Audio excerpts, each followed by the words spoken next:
Trust, yeah. Competition looking hella washed. But you said you ain't tricks, man, I got what you drove. Yeah, looking at the game, it's looking hella toss.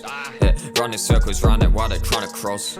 Yeah, fast creative players, I want 10 of those. Yeah, this year I'm playing, smashing hella pros. Yeah, about to witness one tactical masterclass. Yeah, you gon' get embarrassed if you dare pose. Yo, what's good, man? Are we screaming again? I'll tell you what, this might actually be one of the most exciting episodes of the Road to Glory perhaps ever. You know, the Trhyhards Road to Glory is really going on a mad one here because we've managed to obtain the debit card to Lego Padme FC. Now, we had to work with Xavi, who obviously, you know, is a big part of the outer rim. He's very much into stealing some racks and all of that. And we actually hired him to basically get some of our racks from the board of directors. You know, we said we're an ambitious club. You know, me and Lego Padme, at the end of the day, we want to get a sick finish. We really want to do well. And the board of directors just, they haven't been letting us. So I said to him, you know, Xavi, this is why I think it was just a great friendship to acquire, because he was able to help us out. He had a couple of bounty hunters just kind of sneak on round. And couple of the chaps just getting taken out. You know, and all of a sudden the bank, I'm looking at my bank account, it starts filling up. I'm looking at it, you know, the numbers going up. And I'm sat there kind of like, just a little fluke in there, like Lizard Squad at it again type thing. But no, it's a full thing. We're getting the racks in. So I actually had all of the racks available, and we're yet to see sort of what the board of directors is actually going to do about this. But in the meantime, of course, we're just collecting our rewards every single week. They are coming in hot. Like, they're really, really looking nice. We're getting a Jumbo Res Players pack, and we're looking to see. We're actually just going through kind of a tunnel here, just having a look. I'm walking through it, and I'm looking, you know, who have we got? And it just turns out it wasn't really anyone decent. You know, we basically just had to say, you know, wave goodbye to the player. As much as it's like, you know, here's your new signing. Basically what happens is every week you just get a free signing, and they turn up at your door and they're kind of looking all chuffed and stuff. But you just have to turn them away. You know, if they're not good players, I don't know why we're signing up a lot of these players. We're just kind of, you know, flicking a wrist with a pen and a pad. And we're just signing up players that aren't any good. So off they go. You know, ship them straight out. And I've had enough. I've had quite enough of it. So I think there's, you know, there's wholesale changes, really, that need to be made at this club. And getting a hold of the debit card from the board of directors, I think, is something that's really going to help us. But at this point in time here, we're looking just to get a team constructed. Obviously, we've got the 2 premium Team of the Week packs still to open. They are basically, you know, they are tickets to some of the best players. But we're just looking to keep for now. We're waiting for a good Team of the Week in the alternate universe, in the sort of universe that you might be within now. And depending on what happens in that universe, we could get some potentially really, really solid lads in this one, you know, for Lego Padme FC. So we get Gnabry in the team. We find a way to fit him in. At first, I was thinking, you know, 78 sprint speed. The guy can accelerate. Like, don't get me wrong. He's like a little aerial atom or whatever back in the day, where it can accelerate, but the top speed just not looking the best. But, well, I don't know. With a Hunter, I think 88 sprint speed when you got 99 acceleration as well is actually good enough. So we got Zaha in the team as well. And what we're looking to do is we're playing in a 4-3-3 false 9. We're going to move Zaha out to the left wing because he's got that much pace. You know, we really do need that pace out wide. We go to 6 depth, 4 width, 7 width on the attacking phase and then possession as well. And just move a couple of the players. I think we'll do that in a sec. Basically, false 9, stay central on the centre forward. Stay wide on both the wingers. Quite simple, really. Stay back while attacking, cut passing lanes, cover centre on the CDM. 2 centre mids get forward to drive into a half spaces. And a left back and right back stay back while attacking. You know, it's quite simple. It's not, I mean, I hope that I'm not going to see many people saying, like, what's your custom tactics on this video? Because really, they're quite simple. And we did just show them there. Yeah, we did go through them, like, quite quick. But they're not like, super in-depth. They're not super advanced. I'll be honest with you. So, Xavi, we're looking at him. You know, so this is what, as soon as I got a hold of a debit card, it just arrived in the post. And I had all of that money. All of that money available. And I was sort of looking at Lego Padme like, please, man, do we get Xavi? Like, let us have it. And she was like, she was thinking. And then she gave the all clear. She said, yeah. You're getting Xavi. You can get him. And the thing is, you know, I've had a lot of critics that, well, I haven't had any critics yet because they don't even know about it, but I'm sure they'll be saying, are you sure you should be getting Xavi? And the thing is that I've actually ordered him in a little bit of a different way to how you might order a typical play. We've actually got in contact with Jabba the Hutt, and we've managed to get another lad that was frozen out of kryptonite. And this is one of the lads that I was really looking at, Xavi, who I saw when I was kind of going around Jabba's palace, and I saw him frozen in kryptonite. Or carbonite. I know what I'm on about, a kryptonite. That's the flipping Superman. That's literally Superman's main weakness. And, you know, hopefully Xavi is going to be the kryptonite to the metal. But really what we are referring to is carbonite. And he was frozen in carbonite. Jabba was laughing, you know, his typical laugh. And as I said to him, lad, we need to have him. We need to have him. And obviously it's a big price. I had to travel all the way to the outer rim and have a quick little chat with Jabba, but we got on quite well. We got to a good deal. And I think our relationship has actually been a super important one because, once again, I will reiterate the fact that we did play Jabba in one of the games back in the day. And, you know, there's people saying, like, you know, is there a bit of animosity? Like, is there actually a bit of a hatred after... I think Jabba actually managed to get the win against us. And I just said, nah. You know, we need to actually be getting these good relationships with the powerful people. Because, I'll be honest, you know, Jabba is one of the lads, if we're talking a game of poker, the lad's got all the chips. You know, the nuggets too, and he's screaming. So, Julian Brandt, I've actually had a comment recently. Someone was talking about Julian Brandt. And they're basically saying that Julian Brandt is just one of those lads that's been at the club for time. You know, he's getting towards... You know, it might be quite early doors, but he's getting towards that stage where it's like, where's your statue? You know, where is your statue? And it's a good question. Man, I'm not even going to lie. I just sneezed about 50 times. There's about 50 consecutive sneezes. To the point, you know, I was trying to chat. I was fighting. I was showing a lot of grit. But it was just, you know, it's just too much. Too much, man. Too many sneezes for the mic. And it's actually given way. We're having to go on a second mic here. Joking. Don't be silly. So, we actually won the first game. You know, it's looking very sexy, just like Xavi. Look at him on the ball, giving it to Zaha, looking to work a bit of room. Back to Xavi. He can pick a pocket. He can open doors. Oh, man. It's just vibey. Like, that's the thing, is that he could do something shocking. The fans are still up in their feet. You know, they're actually... It's tough to get him off that lumbar support chair. Although this isn't, of course, a lumbar support chair throughout the FUT Champ Stadium. But I've seen him in training where people have been sat down in the lumbar support chairs and they've stood up. I've never seen him stand up before because they're that comfortable type thing. But they stood up when they saw Xavi playing with the ball. He just does the simplest of things and just makes it look easy. Look at this Xavi slots.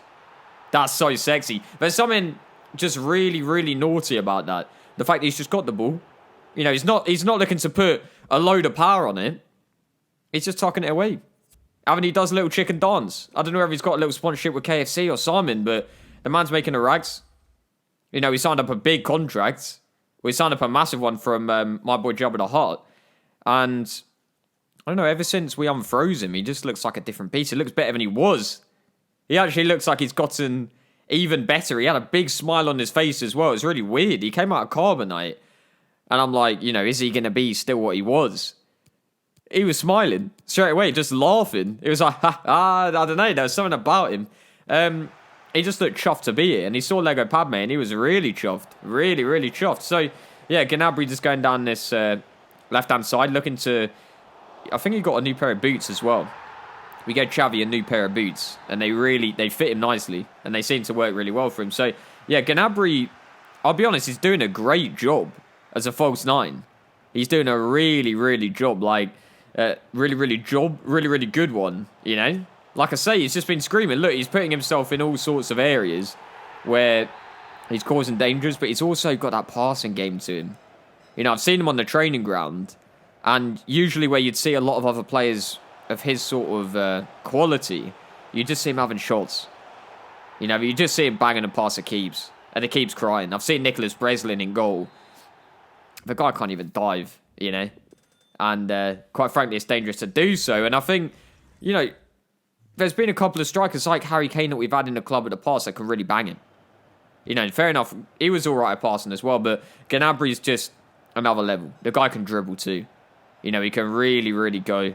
And here he goes again, Gnabry. Gets it across Julian Brandt. And like I say, I mean, dude, it is getting a bit scary because there is some people out there putting a lot of pressure on me already, saying, build a statue, build a statue, build a statue. One more time, build a statue, just for the vibes. And I'm scared of that. I'm scared of the fans when they get that angry and they start repeating stuff like that, because repetition means they really want it. But the problem is that his contract could go. His contract could go in a heartbeat. He could be gone tomorrow. See you, lad.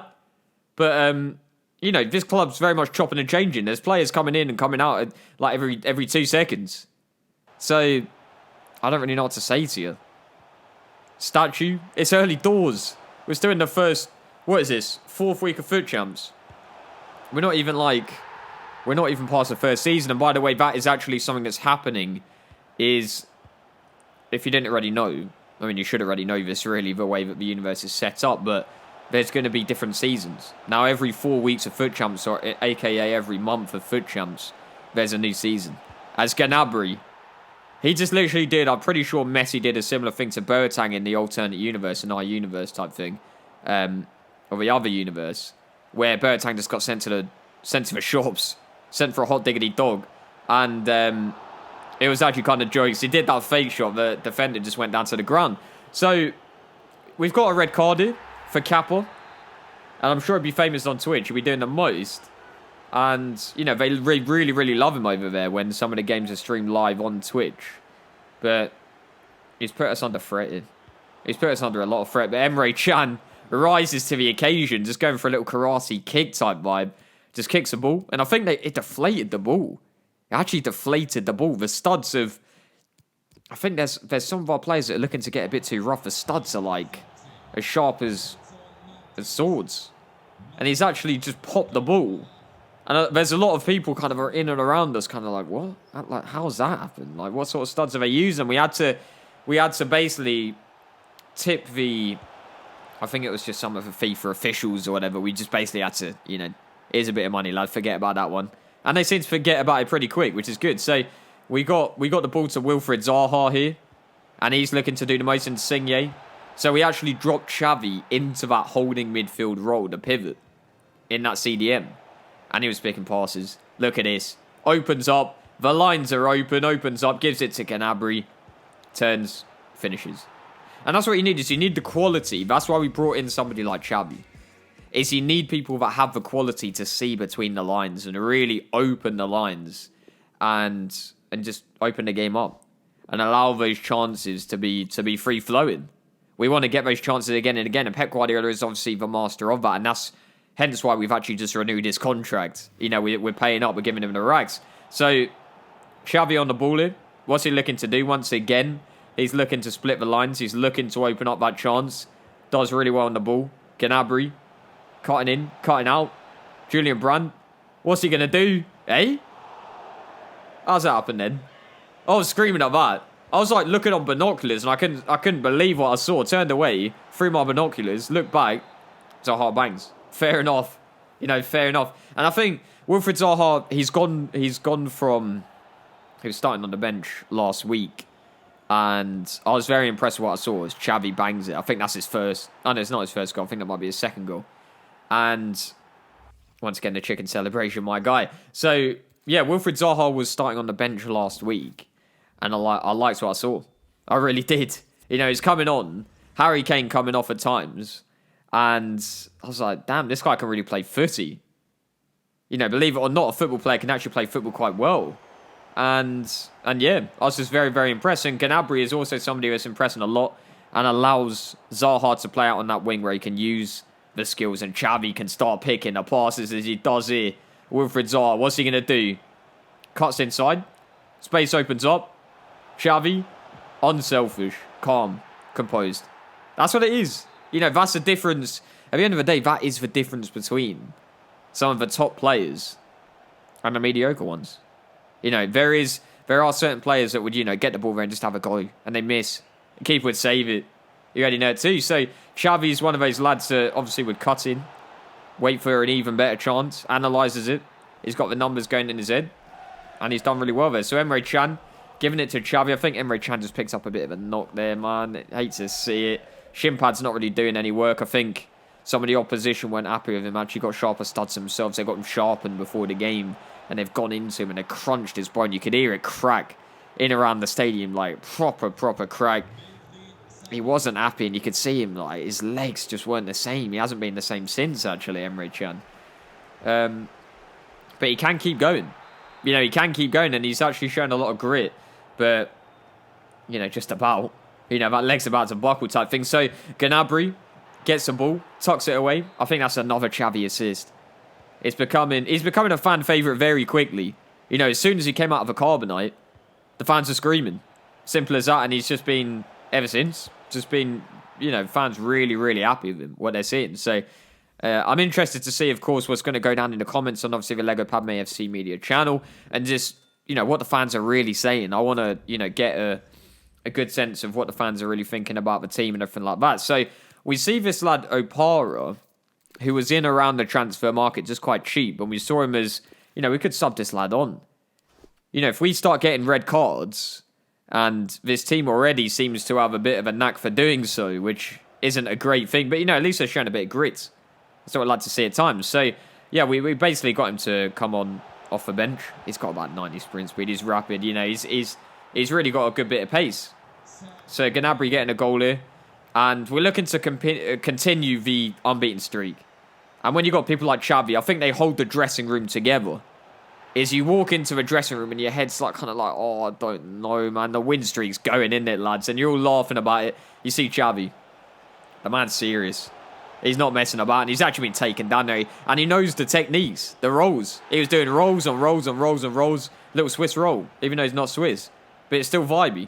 And we obviously get the penalty there. Wilfried Zaha trying to go for a little roll of his own. Xavi gets the ball. Under control. Very much under control. Look at this. Gives it to your boy Julian. What's he saying? What is he saying? Back to Gnabry. Turns bang. Look at that. I actually really like that turn. That burst of pace. You know, he jumped into hyperspeed there and he was gone. Just like that. And that's the thing, you know, 99 acceleration. People used to call me an acceleration merchant because I would just be that quick on the acceleration. But this lad, you know, he's in amongst it. He's in amongst the Mbirchys of the world. So I think this guy's got basically a fraud Xavi. I think what Jabba sometimes does, he clones players as well. So he's got a clone of Xavi, but it's like a worse version, which is kind of peaking. I think he's actually told me before the game, I was having a chat to him, because he was actually watching the game and he wanted to see how some of his players were going. Almost like, you know, Gareth Southgate when he's watching the England lads. His Jabba was sort of looking over at some of his clones and all the rest of it. And he said to me before the game, you know, there's only, you know, there may be two Xavis on the pitch, but there's only really one. You know, my Xavi was very much the dominant one from minute one, the one that looked composed, that looked like he really wanted to play for the team.